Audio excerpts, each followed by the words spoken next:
ఆరోగ్య మహాభాగ్యం కార్యక్రమానికి స్వాగతం.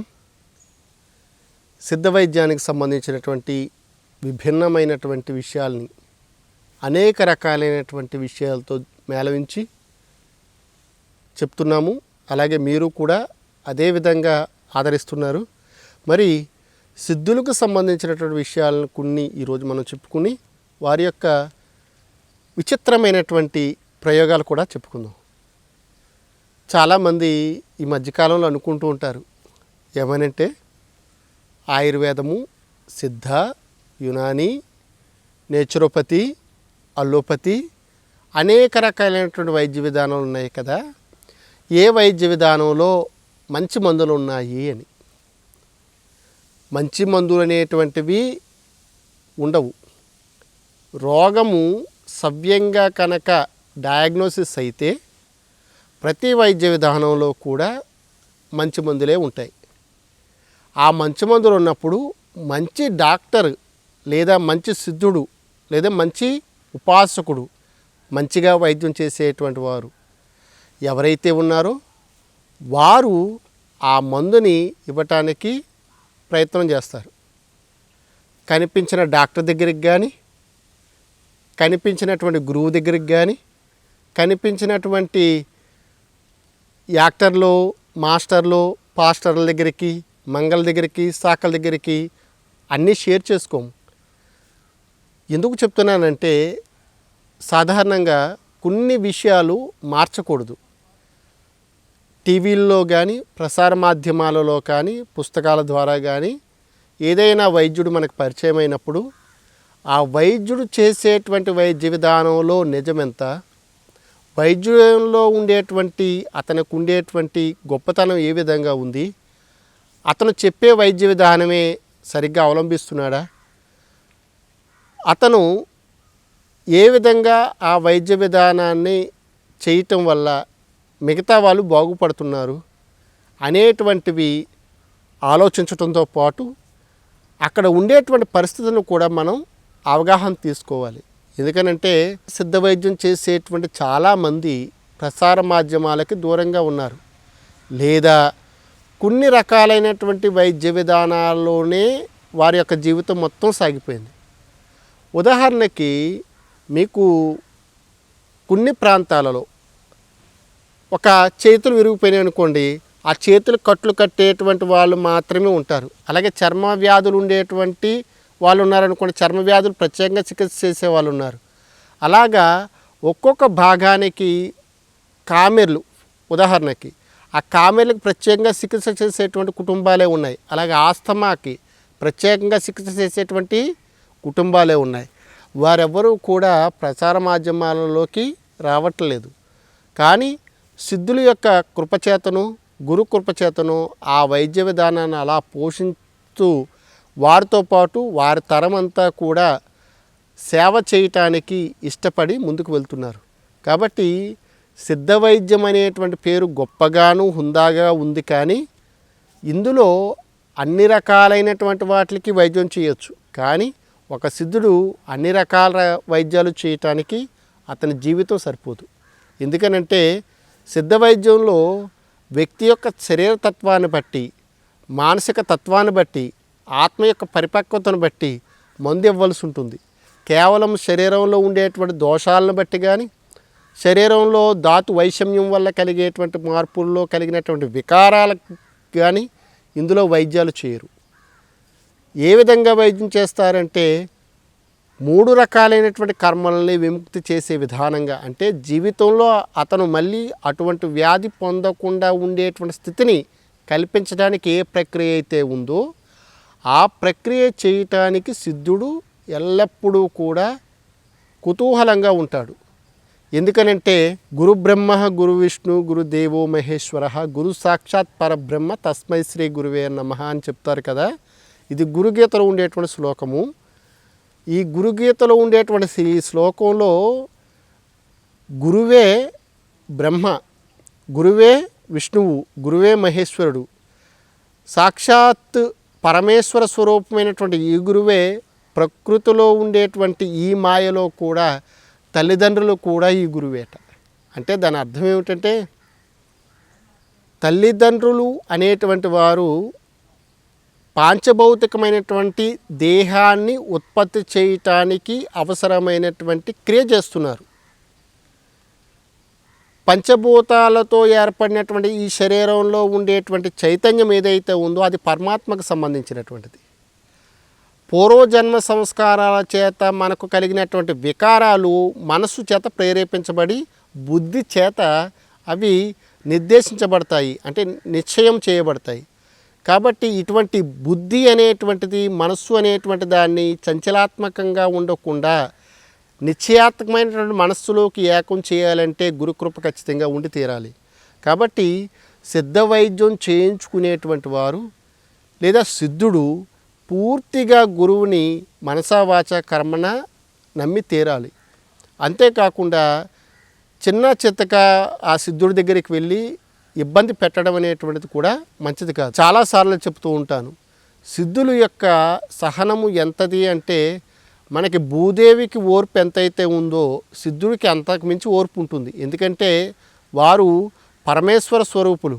కాబట్టి సిద్ధుడిని ఇబ్బంది పెట్టకుండా వారి యొక్క కృప కోసం మనం గనక పాకులాడినట్లయితే, నిరీక్షణ చేసినట్లయితే వారి యొక్క అనుగ్రహం చేత మన కర్మలన్నీ, అంటే ఎటువంటి కర్మలు, ఆగామి, సంచిత, ప్రారబ్ధ, ఈ 3 కర్మలు కూడా పోతాయి. పూర్వజన్మ కృతం పాపం వ్యాధి రూపేణ పీడితాహ అని చెప్తుండేటువంటి ఈ వాక్యం ఏదైతే ఉందో అటువంటి పాపము తప్పించేటువంటి వాడు కేవలం గురువే.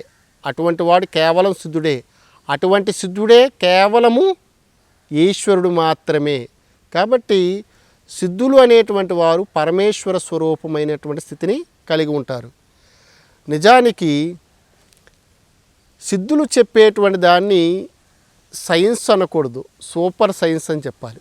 ఎందుకనంటే సైన్స్ అనేటువంటి దానికి కేవలం లిమిట్స్ ఉంటాయి, కానీ సూపర్ సైన్స్కి లిమిట్స్ ఉండవు. ఎందుకనంటే అది శక్తి రూపంలో కానీ పదార్థ రూపంలో కానీ ఏ విధంగా మారుతుంది అనేటువంటి విషయము కేవలం సిద్ధుడికి మాత్రమే తెలుసు. కాబట్టి సిద్ధులు చేసినటువంటి ప్రక్రియలు సైన్స్కి అందనట్టు ఉంటాయి. ఎందుకనంటే అది సూపర్ సైన్స్ కాబట్టి సూపర్ సైన్స్కి మూల పురుషుడు ఎవరంటే పరమాత్మ అయినటువంటి శివుడు, అలాగే పార్వతీదేవి అని మనకి సిద్ధ వైద్య గ్రంథాలలో చెప్పబడింది. సిద్ధులు చేసినటువంటి ప్రక్రియలు ఏవైతే ఉన్నాయో అవి చాలా నిగూఢంగా, చాలా లోతు ఎక్కువగా ఉండేటువంటి పారిభాషిక పదాలలో ఉన్నాయి.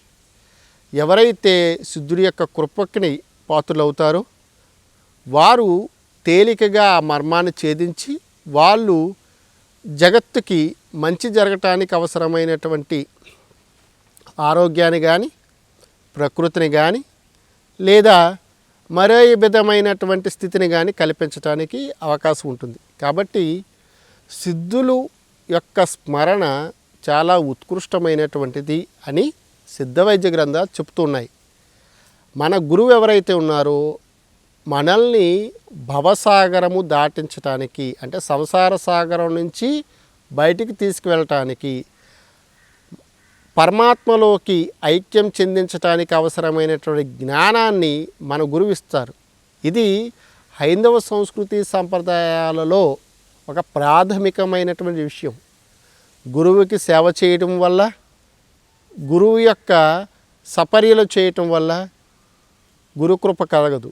గురువు యొక్క అనుగ్రహం పొందాలి అంటే గురువుని మనస వాచ కర్మన త్రికరణ శుద్ధిగా నేను వేరు గురువు వేరు అనేటువంటి స్థితి లేకుండా గురువే నేను, నేనే గురువు అనే స్థితికి వెళ్తే కనుక ఖచ్చితంగా గురుకృప అనేటువంటిది ఎల్లవేళలా అందరికీ ఉంటుంది. మరి సిద్ధులని ఒకానొక వ్యక్తి ఒక విచిత్రమైనటువంటి డౌటు, అంటే సందేహాన్ని అడిగాడట. అదేమిటంటే, స్వామి, ఇన్ని రకాల మందులు ఉన్నాయి, ఇన్ని రకాల వ్యాధులు ఉన్నాయి, విభిన్న రకాలైనటువంటి ప్రకృతులు ఉన్నాయి, వివిధ రకాలైనటువంటి పరిస్థితులు ఉన్నాయి. ఇవన్నీ ఉన్నప్పుడు ఏ మందు వాడాలో మాకు మేముగా ఏ విధంగా తెలుసుకుంటే బాగుంటుందో అటువంటి విధి విధానాన్ని ఒకదాన్ని చెప్పినట్లయితే మేము సంతోషపడతాము అని ఎవరో అడిగారట. అడిగితే పరమ దయాద్ర హృదయం కలిగినటువంటి శివుని యొక్క రూపమే లేదా సదృశ రూపమైనటువంటి ఆ సిద్ధుడు ఏం చెప్పాడంటే, నాయనా, ప్రపంచంలో అనేక రకాలైనటువంటి ఔషధాలు రోగాలు ఉన్నప్పటికీ 2 రకాలైనటువంటి వస్తువులు కనుక లేదా 2 రకాలైనటువంటి ద్రవ్యాలు ఉన్నట్లయితే మీకు వచ్చేటువంటి సర్వ రోగాలు పోతాయని చెప్పారు.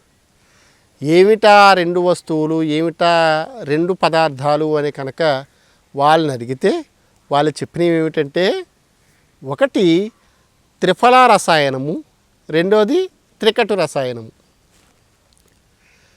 అంత గొప్పతనం ఈ త్రికటు త్రిఫలాల్లో ఏముంది అని గనక ఆలోచిస్తే చాలా ఉత్కృష్టమైనటువంటి విషయాలు మనకు తెలుస్తూ ఉంటాయి. ఈ త్రికటుల గురించి మనకు ఆయుర్వేద వైద్య గ్రంథాల్లోనూ, సిద్ధ వైద్య గ్రంథాల్లోనూ, యునాని వైద్య గ్రంథాల్లో కూడా ఉంది. నేచురోపతిలో వివిధ రకాల యోగికాల్లో కూడా వీటిని వాడడం అనేటువంటిది జరుగుతూ ఉంది. కాబట్టి సాంప్రదాయ వైద్య విధానాలలో కూడా త్రికట్లని త్రిఫలాలని వాడడం అనేది జరుగుతుంది. ఈ రెండింటికి సంబంధించినటువంటి కొన్ని విషయాల్ని ఇప్పుడు మీకు చెప్పడానికి ప్రయత్నం చేస్తాను. ఎవరి దగ్గర అయితే ఈ 2 వస్తువులు లేదా ఈ 2 పదార్థాలు ఉంటాయో, ఒకటి త్రిఫల చూర్ణము, రెండవది త్రికట చూర్ణము, ఈ 2 వస్తువులు ఉంటాయో వారికి ఏ రోగము ఉండదు అని సిద్ధుడు చెప్పారు. ఎందుకు చెప్పారో ఒకసారి వివరంగా చూద్దాం. ముందుగా త్రిఫల చూర్ణం మీ అందరికీ తెలుసు. కరక్కాయ, తానికాయ, ఉసిరికాయ, ఈ మూడింటిని కలిపి త్రిఫలాలు అని పిలుస్తూ ఉంటారు. త్రిఫలములు అంటే 3 రకాలైనటువంటి ఫలాలు అని అర్థం. మొట్టమొదటిగా మనకి కరక్కాయ యొక్క లోపల ఉండేటువంటి కాయ వదిలిపెట్టేసి మిగతా పైన ఉండేటువంటి పల్పు ఏదైతే ఉందో, బెరడు ఏదైతే ఉందో అదంతా కూడా మనం శుభ్రంగా తీసుకుని పక్కన పెట్టుకోవాలి. అలాగే తానికాయ కూడా సేమ్ అలాగే చేయాలి. ఉసిరికాయ కూడా లోపల గింజను తీసేయాలి. ఈ 3 కూడా సమభాగాలుగా తీసుకుని లక్షవారం కానీ, సిద్ధయోగం కలిగినటువంటి అమృత యోగం కలిగినటువంటి టైంలో కానీ, అభిజిత్ నక్షత్రం ఉండేటువంటి టైంలో కానీ ఈ మూడింటిని సమభాగాలుగా తీసుకుని శుభ్రంగా దంచి చూర్ణం చేసి వస్త్రగాలితం చేసి పక్కన పెట్టుకుంటే దీన్ని త్రిఫల చూర్ణమని పిలుస్తుంటారు. సేవన విధానం రీత్యా అది త్రిఫల రసాయనం కింద చెప్పబడుతుంది. ఈ త్రిఫల చూర్ణం ఏదైతే ఉందో మూడింటిని సమభాగాలు తీసుకోమన్నాను. ఇక్కడ రాచ ఉసిరి అంటే పెద్ద ఉసిరికాయలు, కరక్కాయ అంటే విజయ అని పేరు కలిగినటువంటి కరక్కాయలు మాత్రమే తీసుకోవాలి. కరక్కాయలో చాలా రకాలు ఉన్నాయి. అయితే ఈ విజయ అని పేరు కలిగినటువంటి కరక్కాయకి విరోచనం సాఫీగా చేసేటువంటి గుణం ఉంది కాబట్టి ఆ పేరుతో కలిగినటువంటి కరక్కాయ తీసుకోవాలి, కానీ సీమ కరక్కాయలు లేదా చిన్న కరక్కాయలు తీసుకోకూడదు. ఈ తానికాయ, ఉసిరికాయ ఈ 3 సమభాగాలుగా తీసుకున్న చూర్ణం చేసుకున్నటువంటి దీన్ని వాతము కలిగినటువంటి వాళ్ళు, కఫ రోగం కలిగినటువంటి వారు తేనె అనుపానంతోనూ, పిత్తరోగాలు కలిగినటువంటి వారు నెయ్యి అనుపానంతోనూ 250 మిల్లీగ్రామ్ నుంచి 1 గ్రామ్ వరకు కూడా రాత్రి పడుకునేటప్పుడు తీసుకోవాలి. రాత్రి పడుకునేటప్పుడు తీసుకోవడం వల్ల కలిగే ఉపయోగం ఏమిటంటే ఉదయాన్నే వారికి విరేచనము సాఫీగా అవుతుంది. శరీరంలో ఉండేటువంటి మలము అనేటువంటిది బహిర్గతం అవుతుంది. మనకి అతిపెద్ద స్రోతస్సుగా చెప్పబడేటువంటి ఆహారవాహిక ఆహారనాళము ద్వారా పాయువు అనేటువంటి చాలా పెద్దదైనటువంటి ఒక కెనాల్, ఒక స్రోతస్సు. ఈ స్రోతస్సులో మలినాలు కనుక ఉన్నట్లయితే ధాతువులలో వికారం కలుగుతుంది, ధాతుజ సంబంధమైనటువంటి రోగాలు కలిగేటువంటి అవకాశం ఉంది. కాబట్టి ధాతుగత రోగాలు రాకుండా ఉండాలంటే ఆహారం దగ్గరే అది శుద్ధిగా ఉండాలి. కాబట్టి ఆ మహాస్రోతస్సు ఏదైతే శుద్ధి చేయాలనుకున్నారో దాన్ని ఆ యొక్క త్రిఫల చూర్ణాన్ని తేనె అనుపానంతో వాడుకోవచ్చు, లేదా నెయ్యి అనుపానంతో వాడుకోవచ్చు. ఒకవేళ మిక్స్డ్గా ఉందనుకోండి శరీరతత్వం, అప్పుడు గోరువెచ్చని నీటితో కనుక వాడుకున్నట్లయితే అందరూ సవ్యంగా వాడుకోవచ్చు. కేవలం విరోచనకరం మాత్రమే ఇది. సో మలాన్ని అంటే శరీరంలో ఉండేటువంటి మలాల్ని 3 రకాలుగా పెద్దవాళ్ళు విభజించడం జరిగింది. నేను ఇప్పుడు మలము అనేటువంటిది కేవలము టాయిలెట్ అనేటువంటి దాని గురించే మనము మాట్లాడాము. కానీ మలము, మూత్రము, స్వేదము వీటిని త్రిమలాలు అని పిలుస్తారు. ఈ 3 మలాలని సవ్యంగా బయటికి పంపించే క్యాపబిలిటీ త్రిఫలాలకు ఉంది. అంటే స్వేదాన్ని పట్టించేటువంటి గుణము దేనికి ఉంది అంటే ఉసిరికాయకు ఉంది. తానికాయ యూరిన్ ఎక్కువగా అవుతుంది. అలాగే కరక్కాయ అనేటువంటిది మలానికి సంబంధించినటువంటి విషయాన్ని బహిర్గతం చేస్తుంది. అంటే మల విసర్జనకు సంబంధించేమో త్రిఫల, మూత్రానికి సంబంధించేమో కరక్కాయ, అలాగే స్వేదానికి సంబంధించి తానికాయ. ఇక్కడ తానికాయ, ఉసిరికాయ రెండింటినీ కూడా స్వేదానికి వాడతారు, మూత్రానికి వాడతారు. కాబట్టి అటు ఇటు అయినా పెద్ద కంగారు పడక్కర్లేదు. ఎందుకనంటే ఈ 3 కూడా 5 రుచులు ఉండేటువంటి ఫలాలు. ప్రధానంగా ఈ 3 కూడా ఉప్పు గుణం తప్ప మిగతా అన్ని గుణాలు ఉన్నాయట. కాబట్టి ఈ త్రిఫల చూర్ణములో ప్రధానంగా కషాయ రసం ఉంటుంది. కషాయ రసం అంటే ఏమిటి? వగరు రుచి. వగరు రుచి యొక్క స్పెషల్ ఏంటంటే అది సంగ్రహిగా పనిచేస్తుంది. అంటే శరీరంలో మలాలన్నిటిని లాగి వదిలిపెడుతుంది. లేదా మలద్వారాలని అంటే స్వేదాలను కానీ మూత్రమును కానీ మలాన్ని కానీ సాఫీగా బయటికి పంపించడానికి అవసరమైనటువంటి స్రోతస్సుకు సంబంధించినటువంటి శుద్ధిని చేస్తుంది. కాబట్టి మలశుద్ధి జరిగిందనుకోండి మనసు ప్రశాంతంగా ఉంటుంది. మలం ఎక్కువగా ఉందనుకోండి మనసు కల్మషంగా ఉంటుంది. కాబట్టి మలశుద్ధి జరిగితే మనసు హ్యాపీగా ఉంటుంది. కాబట్టి మానసిక ప్రశాంతత లేనటువంటి వారు, ఎక్కువ యావిగేషన్స్ ఉండేటువంటి వాళ్ళు ఖచ్చితంగా త్రిఫల చూర్ణమే వాడి తీరాలి. మానసిక ప్రశాంతత లేనటువంటి వారు, ఎక్కువ యావిగేషన్స్ ఉండేటువంటి వాళ్ళు ఖచ్చితంగా త్రిఫల చూర్ణమే వాడి తీరాలి. అంతేకాకుండా వాత సంబంధమైనటువంటి రోగాలు ఉండేటువంటి వాళ్ళు, ఉదాహరణకి దీర్ఘకాలికంగా మధుమేహం లాంటి రోగాలు ఉండేటువంటి వారు కానీ, గుండె సంబంధమైనటువంటి రోగాలు ఉండేటువంటి వారు కానీ, చర్మ సంబంధమైనటువంటి రోగాలు ఉండేవారికి కానీ, పక్షవాతము లాంటి భయంకరమైనటువంటి రోగాలు ఉండేటువంటి వారు కానీ, చర్మ వ్యాధులు ఉండేటువంటి వారు కానీ, దీర్ఘకాలికంగా వీరికి వాత సంబంధమైనటువంటి స్థితి ఉండటం వల్ల మలాలు ఎప్పుడైతే బయటకు పోయినాయో కఫం ఉద్రేకం అవుతుంది. వాతానికి కఫం విరుగుడు కాబట్టి వారి యొక్క జబ్బు తగ్గటానికి ఇది ఒక ఉపయోగపడేటువంటి వస్తువుగా ఉపయోగపడుతుంది. అంటే డైరెక్ట్గా త్రిఫల చూర్ణం అనేటువంటిది మీకు వచ్చినటువంటి షుగర్ని తగ్గించకపోవచ్చు, మీకుండేటువంటి చర్మ వ్యాధులను తగ్గించకపోవచ్చు, మీకుండేటువంటి ఇతరత్ర రక్త సంబంధమైన దోషాలు తగ్గించలేకపోవచ్చు. కానీ అందులో ఉండేటువంటి మలినాల్ని తగ్గించడానికి అవసరమైనటువంటి స్థితిని మాత్రము ఖచ్చితంగా అది కల్పిస్తుందనేటువంటిది సిద్ధులు చెప్పినటువంటి విషయం. కాబట్టి శరీరాన్ని 2 భాగాలు చేసినట్లయితే, శరీరం 2 భాగాలు చేయటం శరీరాన్ని ముక్కలు చేయమని కాదు. శరీరము అంటే అర్థం ఏమిటంటే చేతులు, కాళ్ళు, శిరస్సు, మెడ, మొండెము, గుదము ఈ పార్ట్స్ అన్నీ కలిపి శరీరం అని పిలువబడుతుంది. ఈ శరీరంలో ప్రధానంగా ఉండేటువంటి తల నుంచి ఈ గుదభాగం వరకు ఉండేటువంటి భాగం ఏదైతుందో అందులో సగభాగం అంటే కరెక్ట్గా ఈ చెస్ట్కి మధ్య భాగంలోకి వస్తుంది.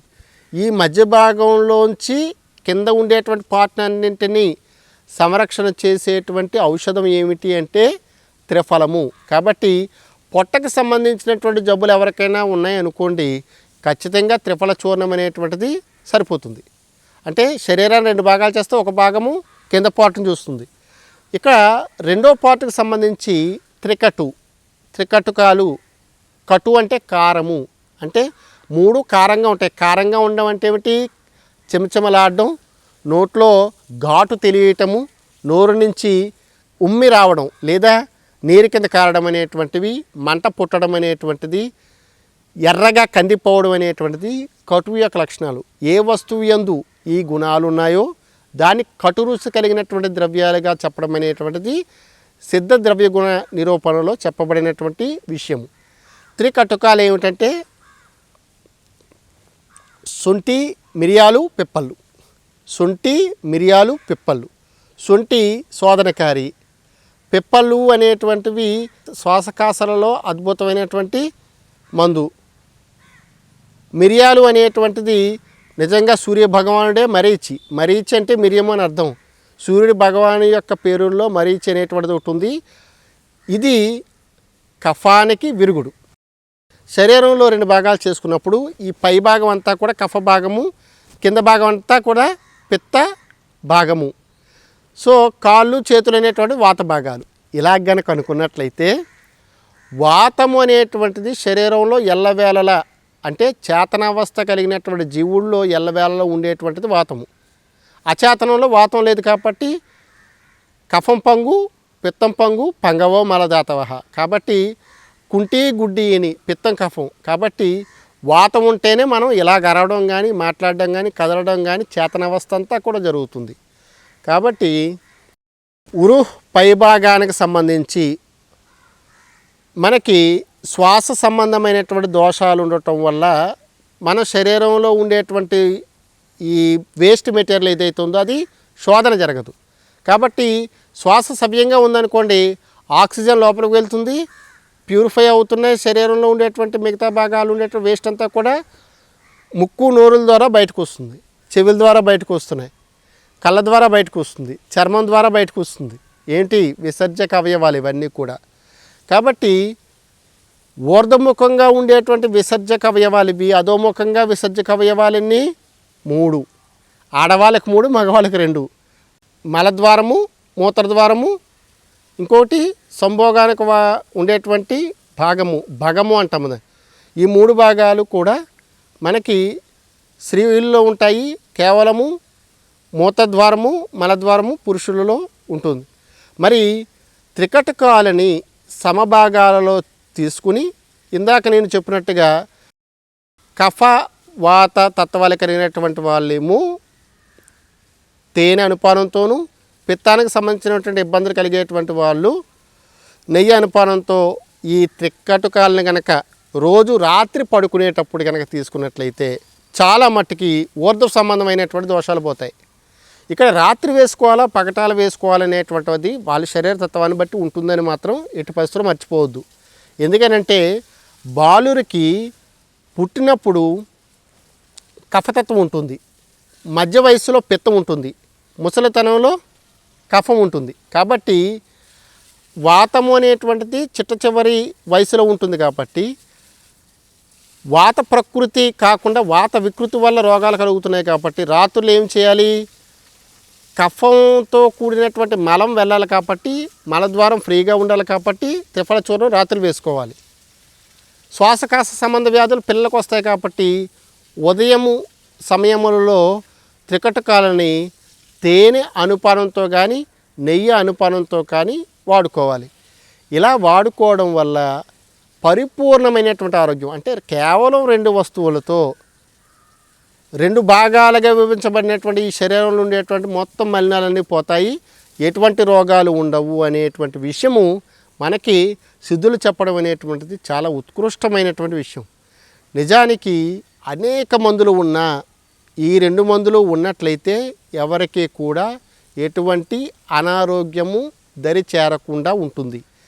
కానీ ఈ రెండింటిని వాడేటప్పుడు ఏ విధంగా వాడాలనేటువంటి విషయాన్ని మీకు దగ్గరలో ఉండేటువంటి ఆయుర్వేద వైద్యుడిని కానీ, ఆయుర్వేద వైద్యంలో నిష్ణాతత్వం కలిగినటువంటి వారు కానీ, లేదా సిద్ధ వైద్యం చేసేటువంటి వారిని కానీ, లేదా గురువును కానీ, అనుభవం కలిగినటువంటి వారిని కానీ సంప్రదించినట్లయితే మీకు మరిన్ని విషయాలు తెలిసేటువంటి అవకాశం ఉంది. మరి దీంట్లో ఎవరెవరు ఏది వాడాలి, ఎంత మోతాదు వాడాలి అనేటువంటిది కూడా చాలా ఉత్కృష్టమైనటువంటి విషయం. కాబట్టి మీరు ఆ వైద్యుడి దగ్గరికి వెళ్ళి తెలుసుకుంటే మరిన్ని విషయాలు తెలుస్తాయని నేను భావిస్తున్నాను. మరి చూశారు కదా ఇప్పటి వరకు సిద్ధులు చెప్పినటువంటి 2 రకాలైనటువంటి మందులతో ఆరోగ్యకరంగా బ్రతికేటువంటి విధి విధానాలని వారు ఎంత చక్కగా వివరించారో. మరి మరొక ఎపిసోడులో మరొక విషయంతో మీ ముందుంటాము. చూస్తూనే ఉండండి ఆరోగ్యం మహాభాగ్యం కార్యక్రమం సిద్ధ వైద్యం. నమస్కారం.